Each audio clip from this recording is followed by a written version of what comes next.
غیبت کہتے ہیں اگر کسی انسان میں کوئی عیب یا برائی ہے، اس عیب یا برائی کو کسی سیکنڈ پرسن کے سامنے اس حال میں ذکر کرنا کہ وہ شخص اس برائی میں مبتلا ہے، وہ ادھر موجود نہ ہو۔ قرآن پاک میں اللہ تعالیٰ نے ارشاد فرمایا ہے سورہ حجرات، اور تم میں سے کوئی کسی کی غیبت نہ کرے۔ کیا تمہارے اندر کوئی ایسا ہے جو اپنے مرے ہوئے بھائی کا گوشت کھانا پسند کرے گا؟ دیکھو تم خود اس سے نفرت کرتے ہو۔ اس آیت میں اللہ تعالیٰ نے تشبیہ دی ہے اپنے مردہ بھائی کے گوشت کھانے سے۔ ہم میں سے کوئی بھی پرسن اپنے مردہ بھائی کا گوشت کھانا پسند نہیں کرتا ہوگا۔ اللہ تعالیٰ یہی چاہتے ہیں کہ انسان غیبت والے فعل سے ایسے ہی نفرت کرنے والا بن جائے جیسے وہ اپنے مرے ہوئے بھائی کا گوشت کھانے سے نفرت کرتا ہے۔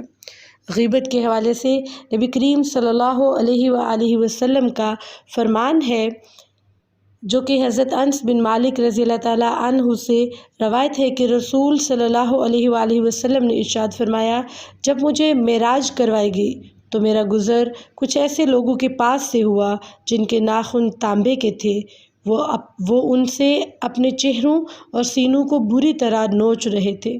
میں نے سوال کیا، اے جبرائیل، یہ کون لوگ ہیں؟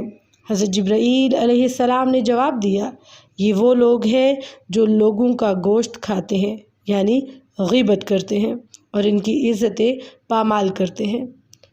تو قیامت والے دن بھی غیبت کرنے والوں کا انجام یہی ہوگا کہ وہ اپنے ناخنوں سے اپنے چہروں کو اور اپنے سینوں کو بری طرح سے نوچ رہے ہوں گے۔ آپ تو نہ خود غیبت کریں کسی کی اور نہ کسی کو کرنے کا موقع دیں۔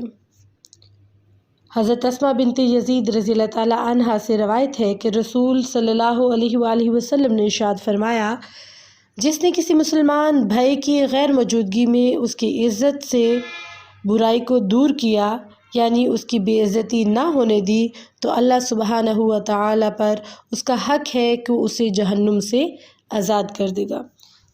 یعنی اگر ہم کسی مسلمان بھائی یا بہن کی عزت کی حفاظت کریں تو اس بے عزتی یعنی اس کی جو بے عزتی ہے وہ کہیں نہ ہونے دیں، اور کسی بھی بے عزتی کے موقع پر ہم اس کی حفاظت کریں اور بے عزتی نہ کرنے دیں کسی کو، تو اللہ تعالیٰ ہمیں جہنم سے آزاد کرے گا اور جنت میں اس کا ٹھکانہ بھی دے گا۔ اب سوال یہ ہے کہ غیبت سے کیسے بچیں؟ کہیں بھی ہوں، گھر، دفتر، مجلس میں، تو اولاً غیبت کرنے سے خود کو بچائیں۔ دوسرا سیکنڈ پرسن اگر غیبت کر رہا ہے ہمارے سامنے تو کیا کریں؟ تو پیار سے، محبت سے اسے سمجھائیے، اور اگر رک جائے تو بہتر، روکنے کی کوشش کریں، اگر رک جائے تو بہتر۔ اگر باز نہ آئے تو ہمیں اس مجلس کو، اس جگہ کو، اس کنزرویشن کو، یا جو بھی باتیں ہو رہی ہیں ان چیزوں کو چھوڑ کر وہ جگہ چھوڑ کے چلے جانا چاہیے۔ اور اگر جانے انجانے میں کسی کی غیبت کر بیٹھے ہیں تو اس سزا وبال سے بچنے کے لیے ہم کیا کر سکتے ہیں؟ ہم کیسے بچ سکتے ہیں؟ سب سے پہلے توبہ استغفار کریں، اور پھر جس شخص کی غیبت کی ہے اس سے اس کی معافی مانگیے۔